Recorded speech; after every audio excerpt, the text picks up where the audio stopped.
ஏ கலக்குருவி, பிரியாணி கடையை மூடி 2 நாள் ஆச்சு. எந்த தொழிலும் பண்ணாம சும்மா இருக்கோம். ஏதாவது ஒரு ஐடியா கொடுத்தா வேற ஏதாவது பண்ணலாம்ல. ஏன் வளர்ந்த மாடு, பிரியாணி கடை நல்லா போயிருந்த கையில 10 காசு இருந்திருக்கும்.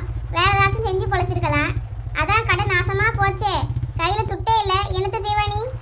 ஏ கலக்குருவி, என்ன முதலாளிங்கிற மரியாதை இல்லாம வா நீ போன் பேசிட்டு இருக்கா? மொலாளி யாரு நீ? ஒரு கடையை ஒழுங்கா நடத்தி தரல, நீலாம் மொலாளி. இதுல வேற வாங்க மொலாளி போங்க மொலாளின்னு உங்களை கூப்பிடமாக்கோம். ஒழுங்கா வேலையை பார்த்துட்டு போ வளர்ந்த மாடு. நீலாம் என்ன இப்படி பேசுற மாதிரி என் நிலைமை மாறி போச்சு பத்தியா? ஏன் நேரத்தை சொல்லணும். சரி சரி, அந்த டீ கடையில வண்டியை நிப்பாட்டு. டீயை குடிச்சிட்டே என்ன செய்யலாம்னு யோசிப்போம். என்ன 2 டீயை போடுங்க. வா கலக்குருவி, அந்த பெஞ்சில் உட்காந்து பேசுவோம். சரி வா போய் உட்காருவோம். சொல்லு வளர்ந்த மாடு, என்ன செய்யலாம்னு முடிவு பண்ணிருக்கா? நானும் காலையில் எஞ்சதுல இருந்து யோசிச்சு தான் பார்க்கேன். ஒரு ஐடியாவும் கிடைக்க மாட்டேங்குது பாத்துக்க. கடவுள் என் தலையில என்ன எழுதிருக்காருன்னு தெரியல. என் வாழ்க்கையை கணிச்சு யாராவது சொன்னா நல்லா இருக்கும். உன் வாழ்க்கையை கணிச்சு சொல்லணுமா? அட ஆமா கலக்குருவி, அடுத்து என்ன செய்யறதே தெரியாம முழிச்சிட்டு இருக்கோம். இந்த நேரத்துல யாராவது நம்ம வாழ்க்கையில என்ன நடக்க போகுதுன்னு சொன்னாலும் நல்லா தானே இருக்கும். அப்ப போய் ஜோசியம் பாரு வளர்ந்த மாடு. அப்பதான் உன் வாழ்க்கையில நடக்குன்னு யாராவது தான் சொல்லுவாவ. எப்படியும் வாழ்க்கையில எதுவும் நல்லதா நடக்க போறது கிடையாது. உன் மன திருப்திக்காக வேணா போய் கேட்டுட்டு வா. அதான் கூட குட்டி சத்தா நீ இருக்கால, நீ இருக்கிற வரைக்கும் என் வாழ்க்கையில என்ன நல்லது நடக்கும்? உன் வாழ்க்கையில நல்லது நடந்துட்டாலும் ஐடியா. ஏ கலக்குருவி, இதுவே சூப்பர் ஐடியாவா இருக்கு. என்னது? உன் வாழ்க்கையில நல்லது நடக்காதுங்கிறது உனக்கு நல்ல ஐடியாவா? அட கலக்குருவி, நான் அதை சொல்லல, ஜோசியம் பார்க்கறத சொன்னேன். ஜோசியமா? என் ஜோசியம் பார்க்க போறியா? எப்ப போறா? எந்த ஊருக்கு போறா? ஐயோ அறிவு கெட்ட கலக்குருவி, நான் ஜோசியர் கிட்ட போல, நானே ஜோசியம் பார்க்க போறேன். என்ன சொல்ற வளர்ந்த மாடு? நீ ஜோசியம் பார்க்க போறியா? ஆமா கலக்குருவி.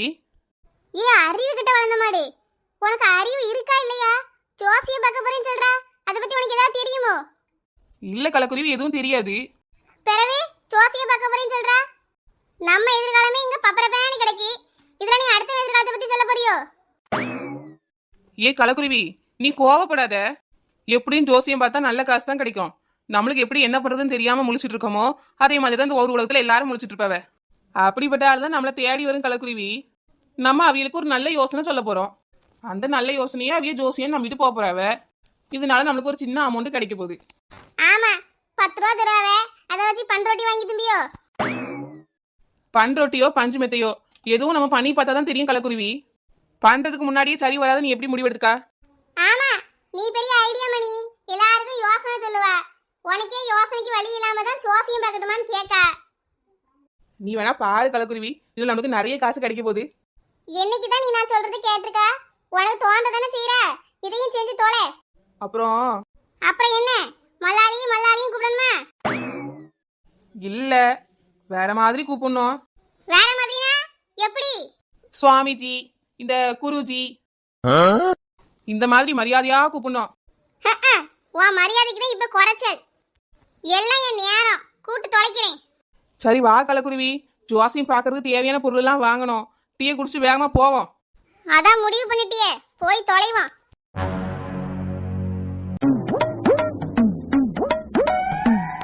ஏ கலக்குருவி, நம்ம ரொம்ப நேரமா இங்கே உட்கார்ந்துட்டு இருக்கோமே, ஒருத்தரையும் காணுமே. ஏன் இன்னும் யாரும் ஜோசியம் பார்க்க வரல? என் மாடு அறிவு கட்ட வளர்ந்த மாடு. நீ உன் பாட்டுக்கு ஒரு நல்ல மரத்தடியா பார்த்து உட்கார்ந்துட்டா. நீ இங்க இருக்கான்னு யாருக்கு தெரியும்? இங்க ஜோசியம் பார்க்காம 4 பேருக்கு தெரிஞ்சாதானே யாராவது வருவாவ. அட ஆமா கலக்குருவி, நீ சொல்றது உண்மைதான். ஆனா நான் இப்ப போய் ஊருக்குள்ள யார்ட்டையும் சொல்ல முடியாத. சாமியார் மாதிரி ரெடியாகி உட்கார்ந்து வேற இருக்கேன். ஓ, இப்ப நான் ஊருக்குள்ள போய் ஒவ்வொருத்தட்டியா சொல்லணும்? இல்ல கலக்குருவி, உன்னை விட்டா எனக்கு வேற யாரு இருக்கா? நம்ம இங்க ஜோசியம் பார்க்கணும், உனக்கு எனக்கு மட்டும் தான் தெரியும். என்னால வர முடியாது. அப்ப நீ தானே போய் சொல்லணும். சொல்லலாம் ஒரு 4 பேர்கிட்ட. உன்கிட்ட நான் கூட்டு தந்திருக்கவே கூடாதுப்பா. ஒரே வேலையா தந்து சாவடிக்கா. இதை மட்டும் எனக்காக போய் செய்ய ஒரு 4 பேரை கூட்டிட்டு வா. அப்புறம் அவிய முன்னாடி ஏ மாடு வளர்ந்த மாடுன்னு கத்திட்டு கிடக்காத. மரியாதையா சுவாமிஜின்னு கூப்பிடு. எங்க சொல்லு பாப்போ. சுவாமிஜி, எல்லாம் என் நேரம். உன்னெல்லாம் சாமிஜி பூமிஜின்னு கூப்பிட வேண்டியதா இருக்கு. சரி கோவப்படாத கலக்குருவி, ஊருக்குள்ள ஒரு 4 பேரை கூட்டிட்டு வா. பாரு, போய் தொலைக்கிறேன். என் மாடு அங்க பாரு, ஒரு ஆள் வராரு. நீ நேரா சுத்தி சுத்திட்டு உட்காரு. யார் இதுங்க ரெண்டும்? நம்மூர் மரத்துல வந்து இப்படி உட்கார்ந்து இருக்குங்க. சுவாமிஜி, என்ன ஆசீர்வாதம் பண்ணுங்க. ஐயோ என்ன இவா திடீர்னு வந்து ஆசீர்வாதம் பண்ணுங்கன்னு சொல்றா. ஏன் வளர்ந்த மாடு, இதையாச்சும் சொல்லி தொலை, அந்த ஆள் பாக்கார்ல. மங்களம் உண்டாகட்டும் மகளே. இம்மா இம்மா இது யாருமா? நீங்க இங்க என்ன பண்றீங்க? ஐயா, உங்களுக்கு இவங்களுக்கு தெரியாதா? தெரியாதம்மா. யாரு நீங்க? புதுசா எங்க ஊர்ல என்ன பண்றீங்க? ஐயா, இவங்க தான் சுவாமிஜி. சுவாமிஜியோ பாவு பாஜியோ? இங்க என்னம்மா பண்றீங்க? ஐயோ ஐயா, அப்படி சொல்லாதியே. சுவாமிஜிக்கு நிறைய அருள் உண்டு. டபுக்கு டுப்பா மலையில போய் ஞானம் பெற்றுட்டு வந்திருக்காவ. டபுக்குட்டி பாவா? ஐயோ கலக்குரி ஓவரா பேசி மாட்டிக்கிட்டாலே. ஆமா, அது சித்தர் அருள் பெற்ற வெளிநாட்டுல இருக்கிற ஒரு மலை. அந்த மலையில போய் தான் நம்ம சுவாமிஜி ஞானம் பெற்றுட்டு வந்திருக்காவ. என்னம்மா சொல்றா? இதெல்லாம் உண்மையா? ஆமாங்க ஐயா, நம்மளோட எதிர்காலத்தை ஒரே நொடியில நம்ம கண்ணு முன்னாடி கொண்டு வந்து காட்டிடுவாங்க. இதுக்கு முன்னாடி நடந்தது, இனி என்ன நடக்க போகுது எல்லாத்தையும் புட்டு புட்டு வச்சிருவாவ. இனிமே நடக்க போறதுன்னு சொல்லிடுவாங்களா? ஆமாங்க ஐயா, காணாம போன பொருள் எங்க இருக்குன்னு கண்டுபிடிச்சு கூட தந்துருவாவ. அந்த அளவுக்கு ஒளி ஞானம் பெற்றவங்க. டபுக்குட்டுப்பா மலையில கிடைத்த அந்த அறிவு ஞானத்தினால இந்த மாய செயலெல்லாம் இந்த சாமியார் செஞ்சுட்டு இருக்காவ. நீங்களும் உங்க வாழ்க்கையில் ஏதாவது பிரச்சனை இருந்துச்சுன்னா சாமிஜி கிட்ட சொல்லுங்க, எல்லா பிரச்சனையும் தீர்த்து வைப்பாங்க. உங்க வாழ்க்கையிலயும் மங்களம் உண்டாகும். என்னம்மா சொல்றா? இதெல்லாம் உண்மையா? ஆமாங்க ஐயா, இன்னுமா நான் சொல்றது நம்பல, எல்லாமே உண்மைதான். இப்ப கூட அவங்களோட அந்த ஞான ஒளியில பார்த்து தான் இந்த ஊருக்கு வந்திருக்காங்க. இந்த ஊருக்கு நல்லது பண்ண நினைச்சுதான் இங்க உங்களை தேடி வந்திருக்காவ. அப்படியா? எங்க ஊருக்கு நல்லது பண்ணவா வந்திருக்காங்க? ஆமாங்க ஐயா, ஆமா. சுவாமிஜி உங்களுக்காக தான் உங்களை தேடி வந்திருக்காங்க. போங்க ஐயா, ஊர்ல இருக்கிற எல்லார்கிட்டயுமே சொல்லுங்க, எல்லாரையும் இங்க கூட்டிட்டு வாங்க. எல்லாரோட பிரச்சனைக்கும் ஒரே நாள்ல தீர்வு கிடைச்சிரும். அப்படியாம்மா? நீ சொல்றது உண்மையோ? நான் இப்ப ஊருக்குள்ள போய் எல்லார்ட்டையும் சொல்லிட்டு வரேன். என் வாழ்க்கையிலும் நிறைய பிரச்சனை இருக்குமா, எல்லாத்தையும் இந்த சுவாமிஜி தான் தீர்த்து வைக்கணும். கண்டிப்பா சுவாமிஜி தீர்த்து வைப்பாங்க ஐயா, நீங்க எல்லாரையும் கூட்டிட்டு வாங்க. இருமா, சுவாமிஜி கிட்ட ஆசீர்வாதம் வாங்கிட்டு போறேன். கண்டிப்பா வாங்குங்க. சுவாமிஜி, இந்த பக்தர் உங்களை தேடி வந்திருக்காங்க, இவங்கள ஆசீர்வாதம் பண்ணுங்க. மங்களம் உண்டாகட்டும். சாமிஜி, நீங்க இங்கேயே இருங்க, நான் ஊருக்குள்ள போய் சொல்லி எல்லாரையும் கூட்டிட்டு வரேன். சரி சரி, சீக்கிரம் போயிட்டு வாங்க ஐயா. ஏ கலக்குருவி, என்ன இப்படி அடிச்சு விடுற? அங்க போனாவே இங்க போனாவே ஞானம் கிடைச்சது, அது பண்ணுவா இது பண்ணுவான்னு என்னமோ சொல்றியே. பரவே, சும்மா நீ மரத்துக்கிட்ட உட்கார்ந்து இருந்தா எல்லாரும் வந்துருவாங்களோ? அது பண்ணுவா இது பண்ணுவா வித்தெல்லாம் காட்டுவான்னு சொன்னாதான் 4 பேர் வருவாவ. ஏ கலக்குருவி, ஏதேதோ போய் சொல்லி இந்த ஆளை அனுப்பிட்டா. அவரும் ஊருக்குள்ள போய் 4-5 பேர்ட்டு சொல்லிடுவாரு. மாட்டிக்கிடுவோம் வேற பயமா இருக்க. நீ உளராம பார்த்து ஒழுங்கா பேசு, அதெல்லாம் மாட்ட மாட்டோம். அப்புறம் வளர்ந்து மாடு வித்த கூட காட்டுவான்னு சொல்லியிருக்கேன். கயிறு மேல நடக்க சொன்னாலும் சொல்லுவாவ, பார்த்து நடந்துரு, உளுந்துக்குன்னு தொலைச்சிடாத. என்னது, கயிறு மேல நடக்கணுமா? ஆமா, சாமியார் வேஷம் போட்டா சும்மாவா? கயிறு மேல நடக்கணும், பல்ட்டி அடிக்கணும், எல்லா வேலையும் பண்ணணும். எல்லாத்துக்கும் ரெடியா இருந்துக்க. என்னது, இதெல்லாம் பண்ணணுமா? இது தெரியாம நான் வேற சாமியார் வேஷம் போட்டுட்டேனே. சரி சரி, நேரா உட்காரு, பயந்து தொலைக்காதே. ஊருக்காரவ யாரும் வந்துடுவாவ, நம்ம பேசுறத கேட்டா மாட்டிப்போம். நேரா உட்காரேன் கலக்குருவி. யார் இதுங்க ரெண்டும் இங்கே வந்து கிடக்குது? அந்தானே சாமியார் இருக்காவ போன்னு சொன்னாவ. இங்கே சாமியார் இருக்காரு, ஒல்லியா ஒரு குச்சிமே ஒன்று கிடக்கு. வாங்கம்மா வாங்க, நீங்க தான் சுவாமிஜியை பார்க்க வந்திருக்கீங்களா? ஓ, இவர் தான் சுவாமிஜியா? நான் கூட ஏதோ ஒட்டடை குச்சி நட்டு நிற்கதான் நினச்சிட்டேங்க. ஏம்மா சுவாமிஜி இப்படி மரியாதை குறைவா பேசாதீங்க, அப்புறம் சாபம் விட்டாங்கன்னு வைங்களேன், உங்க பரம்பரையே எளியா மாறிடும். ஐயோ, என் பரம்பரையே எளியா மாறிடுமா? மன்னிச்சுக்கோங்க சாமிஜி, ஏதோ தெரியாம சொல்லிட்டேன். பரவாயில்லம்மா. உனக்கு இப்ப என்ன பிரச்சனை? எதுக்கு என்ன தேடி வந்திருக்கா? ஐயோ சாமிஜி, நான் என்னத்த சொல்ல, என் வாழ்க்கையில ஒண்ணுமே ஒழுங்கா இல்லை. அழாதம்மா, முதல்ல உன் குறை என்னன்னு சாமிஜி கிட்ட சொல்லு, அவங்க எல்லாத்தையும் தீர்த்து வைப்பாவ. கொட்டுங்கம்மா கொட்டுங்க, உங்க குறைகளெல்லாம் இந்த சாமிஜி கிட்ட கொட்டுங்க. சாமிஜி, என் வீட்டில் ஒரே பிரச்சனை, எப்போ பாரு ஏதாவது ஒன்று நடந்துக்கிட்டே இருக்கு, எதுவுமே சரியாவே இல்லை. வீட்டில் பிரச்சனையா? வீடு கட்டி எத்தனை வருஷம் ஆகுது? ஒரு 6-7 வருஷம் ஆகுது சாமிஜி. கெட்டினதுலேருந்து ஒரே பிரச்சனை, எதுவுமே நல்லதாகவே நடக்க மாட்டேங்குது. ஒரே எல்லாருக்கும் உடம்பு சரியில்லாமல் போகுது, ஒரே பிரச்சனை, கடன் தொல்லை. அப்படியா? ஆமா, உங்க வீட்டு வாசல் எந்த பக்கம் இருக்கு? வீட்டு வாசலா? வீட்டு வாசல் தெற்க பார்த்து இருக்கு சாமிஜி. ஐயையோ, தெற்க பார்த்து இருக்கக்கூடாதம்மா. உன் மக ராசிக்கு வடக்கு வாசல் தான் நல்லா இருக்கும். வடக்கு வாசலா? வடக்குல வாசல் போட முடியாத சாமிஜி, அங்கே பின்னாடி முனுசாமி வீடுலாம் இருக்கு. முனுசாமியோ குப்புசாமியோ, உனக்கு வடக்கு வாசல் தான் சரி. நீ அங்கதான் வாசல் போடணும். ஐயோ சாமிஜி, அந்த முனுசாமி என்ன பண்ணுறது? அது இல்லாமல் வடக்கு பக்கம் எங்கள் வீட்டில் பாத்ரூம்லாம் இருக்கு. வாசல் போட்டால் பாத்ரூம் என்ன பண்ணுறது? ஏம்மா நீ வடக்கு பக்கம் ஒரு கதவை போடு. முனுசாமி வீட்டு மது வழியா ஏறி பாத்ரூம் வழியா உன் வீட்டுக்கு வா. உன் வீட்டுல மங்களம் உண்டாகும். எல்லா பிரச்சனையும் நீங்கி சந்தோஷமா இருப்பிய. ஐயே, எப்படி சாமிஜி? அவன் வீட்டு மது வழியா ஏறி பாத்ரூம் வழியா என் வீட்டுக்கு போகணுமா? ஆமா அப்படிதான் போகணும். நீ முன்னாடி தெக்க ஒரு வாசல் போட்டிருக்கல்ல, அதை அடைச்சிரு. வடக்கு பக்கம் இருக்க இந்த வாசலை யூஸ் பண்ணிக்க. வடக்கு வழியா தான் உனக்கு சந்தோஷமும் மகிழ்ச்சியும் வரப்போகுது. அப்படியா? சரி சாமிஜி, நான் அப்படியே மாற்றிடுறேன். மகிழ்ச்சியோட போயிட்டு வாமா, மகிழ்ச்சியோட போயிட்டு வா. மங்களம் உண்டாகட்டும். இந்த சாமிஜி சொல்கிற மாதிரி வடக்கில் வாசல் போட்டுடலாம். முனுசாமி வீட்டு காம்பவுண்டை எப்படி ஏறி கக்கு சொல்லியாக வர்றது? அந்த வழியாக தான் மகிழ்ச்சியும் ஆனந்தமும் வரும்னு சொல்கிறாவ. கக்குசு வழியாக மகிழ்ச்சியும் ஆனந்தமும் வருமா? நாத்தம் தானே வரும். ஒரே குழப்பமாலாம் இருக்கு. சரி, சாமிஜி சொல்லிட்டாவ, கக்கூசில் வாசல் போட்டுற வேண்டியதான். வணக்கம் சாமிஜி. சொல்லுங்கம்மா, உங்களுக்கு என்ன பிரச்சனை? எனக்கு எந்த பிரச்சனையும் இல்லை சாமிஜி. இவன் தான் என் பையன் அருண். தம்பிக்கு தான் பிரச்சனையா? ஆமாம் சாமிஜி. சொல்லுங்கம்மா, உங்க பிரச்சனையை நான் தீர்த்து வைக்கிறேன். என்ன பிரச்சனை? ஒரு நாள் கூட மேக்ஸ் சப்ஜெக்டில் பாஸ் ஆக மாட்டேங்கான். நான் ஸ்கூலில் ஸ்பெஷல் கிளாஸு, தனியாக டியூஷனு எல்லாம் பண்ணி தான் பார்க்கேன். ஒரு நாள் பாஸ் ஆக மாட்டேங்கான். இவன் மேக்ஸில் பாஸ் ஆகனா இல்லையா அதை பார்த்து சொல்லுங்க.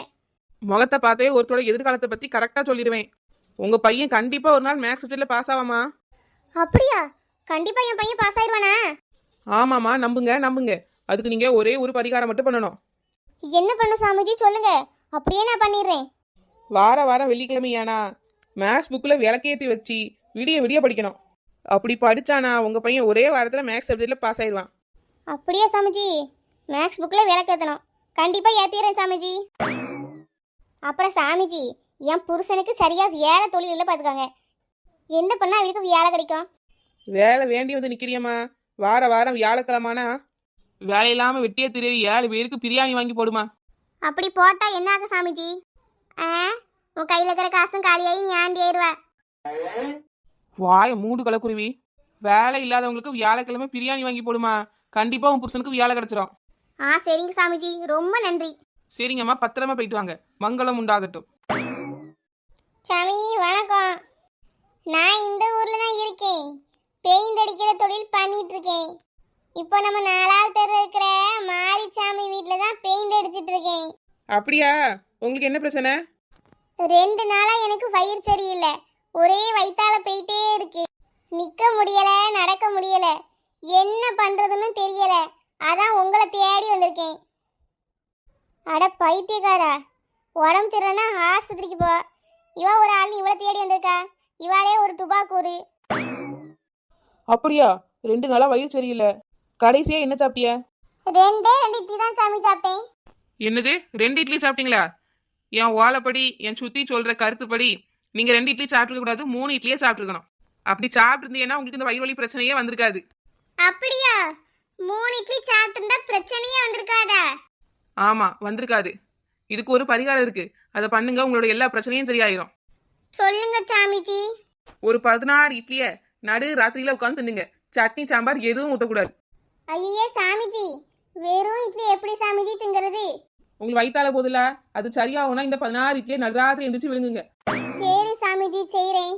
இதை ஒரு வாரம் கடைபிடிச்சிட்டு வாங்க. வயித்தால போற பிரச்சனையே இருக்காது, எல்லாம் கிளியர் ஆயிரும். ஒரு வாரம் வெறும் இட்லியே சட்னி சாம்பார் ஊத்தாம திங்கணும். அப்படி தின்னா வயித்தால போறது எப்படி சரியாகும்? மொத்தமா அடைக்கல செய்யும். சரி சாமிஜி, நான் அப்புறம் வாரேன். போயிட்டு வாங்க, உங்களுக்கு மங்களம் உண்டாகட்டும். சாமிஜி வணக்கம். சொல்லுங்கம்மா, உங்களுக்கு என்ன பிரச்சனை? சாமிஜி, இது என் பொண்ணு உமா. 7 கழுத வயசாவது, இன்னும் கல்யாணம் ஆகல. கூட உள்ள பிள்ளையெல்லாம் கல்யாணம் கேட்டு 2-3 பிள்ளையோட திரிதுவ. இவளுக்கு ஒரு நல்ல வரம் அமைய மாட்டேங்குதே சாமிஜி. இருங்கம்மா, உங்க பொண்ணு முகத்தை பார்த்து என்ன சொல்லுதுன்னு சொல்லிடுறேன். ஏன் பாப்பா கிட்ட வா. பாப்பா இல்ல சாமிஜி, ஊமா. முகத்தை பார்த்தே வாழ்க்கையில என்ன நடக்க போகுதுன்னு அச்சு அசலா அப்படியே சொல்லிவிடுவேன். அப்படியா சாமிஜி? என் பிள்ளை முகத்தை பார்த்து சொல்லுங்க. என்னத்த சொல்ல, எருமை மாடு நேரா மூஞ்சில சாணி எடுத்த மாதிரி ஒரு மூஞ்சி. இந்த மூஞ்சிக்கு எப்படிமா கல்யாணம் ஆகும்? அதெல்லாம் இந்த பிள்ளை கல்யாணம் ஆகுது, கூட்டிட்டு போங்க. ஐயோ சாமிஜி, என்ன சொல்றீங்க?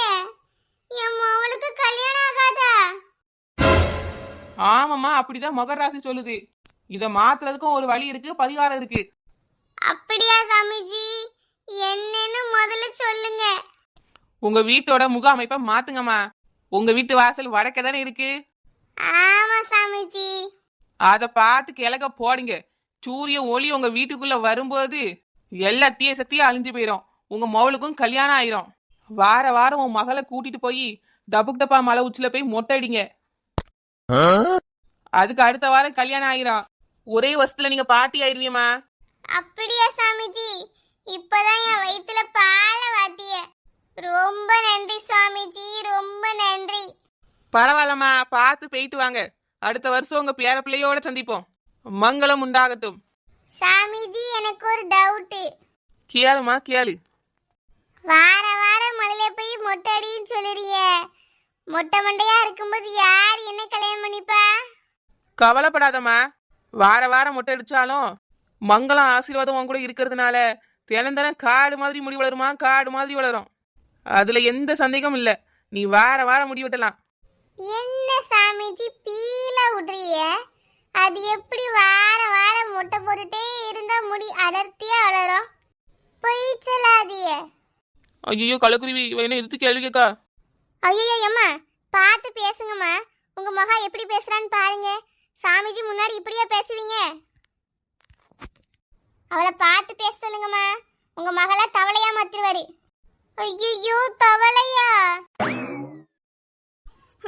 ஐயோ சாமிஜி, நீங்க தான் எங்க ஊருக்கு புதுசா வந்திருக்கீங்களா? சாமிஜி எங்க பாருங்க, உங்களை தேடி ஒரு லேடி கண்ணீரும் கம்பளையுமா வந்திருக்காங்க. என்னமாச்சு? ஏன் இப்படி அழுதுகிட்டே ஓடி வரீங்க? ஐயோ சாமிஜி, என் வீட்டில் இருந்தே என் நகையை காணும் சாமிஜி. நான் எங்கேன்னு போய் தேடுவேன், யாருக்கிட்ட கேட்பேன்? 10 பவுன் நகையாச்சே சாமி, 10 பவுன். யார் எடுத்தான்னு தெரியலையே. அந்த நகையை நான் இன்னும் ஒரு நாள் கூட போடலையே. எந்த பாவி போய் எடுத்தானே தெரியலையே. எப்படியாச்சும் என் நகையை கண்டுபிடிச்சு கொடுங்க சாமி. இருமா, என்னோட ஞான சுத்திக்கிட்ட கேட்டு சொல்றேன். மங்கம்மா, எங்கம்மா, உங்கம்மா, ஜானகியம்மா, இந்த பொண்ணோட நகை எங்க இருக்குன்னு என் கண்ணுல காட்டு. அந்த நகை எடுத்த பாவியா என் கண்ணுல காட்டு. தப்பு செஞ்சவனுக்கு தண்டனை கிடைக்கட்டுமா? கிடைச்சிட்டான். அந்த பாவி மகன் என் கண்ணுல சிக்கிட்டான். என்ன சாமிஜி சொல்றீங்க? என் நகை எடுத்தவன் கிடைச்சிட்டானா? உங்க கண்ணுல அந்த பாவி சிக்கிட்டானா? ஆமாம்மா, ஆமா. உன் நகை எடுத்தவன நான் கண்டுபிடிச்சிட்டேன். அப்படியா சாமிஜி? அது யாருன்னு சொல்லுங்க. நான் அவனை கண்டுபிடிச்சு என் கையால அவன் மூஞ்சில் 4 குத்து குத்தணும். அந்த ஆளு கட்டையா கருப்பா சுருட்ட முடியோட இருக்காருமா. ஒரு பச்சை கலர் லுங்கியோட அலைகிறாரு. இந்த மாதிரி ஒரு ஆளை உன் வாழ்க்கையில நீ பார்த்துருக்கியா? கருத்த ஆளு, சுருட்ட முடி, பச்சை கலர் லுங்கியா? சாமி, என் புருஷன் சாமி அந்த கலர் ட்ரெஸ்ஸோட அலைகிறாரு. அவர் தான் கட்டையா கருப்பா சுருட்ட முடியோட இருக்காரு. அவனே தாம்மா, அவனே தான். நீ ஆணு டிவி சீரியல பார்த்துட்டு இருக்கும் போது உன் நகையை எடுத்து ஓடிட்டான். போய் தேடி கண்டுபிடி. ஆனா அவன்கிட்ட உன் நகை இல்லம்மா. என்னது, என் நகை அவன்கிட்ட இல்லையா? எடுத்துட்டு போன என் நகையை அவன் என்ன பண்ணா? யாருக்கிட்ட கொடுத்தான்? உன் புருஷன் அந்த நகையை வித்துட்டாமா. பணத்தை செலவு பண்ண முன்னாடி உன் புருஷனை கை களமா போய் பிடி. ஏ பாவி மனுஷா, பாவம் பார்த்து சோறு போட்டு உன்னை வளர்த்தா என் நகையவா திருடி திங்குறா? அந்த திருட்டு பையனை கண்டுபிடிச்சதுக்கு ரொம்ப நன்றி சாமி. சரிம்மா, சமாதானத்தோட போயிட்டு வா. மங்களம் உண்டாகட்டும். அடே கருத்த பாவி மனுஷா, எங்க இருக்கா? என் நகை திருட்டு எங்க போனா? சாமிஜி, சாமிஜி, என்ன கலக்குருவி, ஏன் கூப்பிடுறா? இது வரைக்கும் யார் யாரோ வந்தாவ. குருட்டாம்போக்குல வாயில வந்து அடிச்சு விட்டா பரவாயில்ல. இந்த பொம்பளை நகையை அவன் புருஷனா எடுத்தான்னு எப்படி சொன்னா? ஏன் கலக்குருவி, நம்ம இந்த ஊருக்கு வரும்போது வழி ஒரு கடையில அட்ரஸ் கேட்டோம்ல, அங்கதான் ஒரு ஆள் நகையை அடகு வச்சுட்டு இருந்தான் பாத்துக்க. அவனோட அங்க அடையாளத்தை இந்த பொம்பளை கிட்ட சொன்னேன். சொன்ன உடனே என் புருஷன் தான் அப்படி இருக்கான்னு சொல்லிட்டா. அதான் நானும் உன் புருஷன் தான் எடுத்தா நகையை அடகு வச்சு திங்க போறான், போய் வாங்கிக்கன்னு சொல்லிட்டேன். ஏன் மாடு, அது வேற யாரே மாதிரி இருக்க போது மாடு, நீ மாட்டிக்க போற. யாரா இருந்தா என்ன கலக்குருவி? நகை யார் எடுத்தாவன்னு அந்த பொம்பளை கேட்டுச்சு, நம்ம பதில் சொன்னோம்ல, அதான் சொல்லியிருக்கேன். நகையை வாங்குறது அந்த பொம்பளை பாடாச்சு, அந்த புருஷன் பாடாச்சு, நம்மளுக்கு என்ன? சரி வா வளர்ந்த மாடு, சீக்கிரம் வீட்டுக்கு போவோம். வேற ஏதாவது பிரச்சனை வரதுக்குள்ள இந்த இடத்த காலி பண்ணிட்டு ஓடுவோம். வா. அவசரப்படாத கலக்குருவி, நம்ம மாட்ட மாட்டோம். இந்த பிசினஸ் எவ்வளவு ஈஸியா இருக்கு. உட்கார்ந்த இடத்துலயே வேலை செய்யலாம். கை நிறைய காசு தரவ. என்ன வாயில வரத அடிச்சு விட வேண்டியதா இருக்கு. அது என்னவோ உண்மைதான். மத்த பிசினஸை விட இதுல நிறைய காசு தான் வருது. அப்ப வா கலக்குருவி, பக்கத்தூருக்கு போவோம். இதே தொழில அங்க ஆரம்பிப்போம். கலெக்ஷன் நல்லா கிடைக்கும். அப்ப சரி வா வளர்ந்த மாடு போவோம்.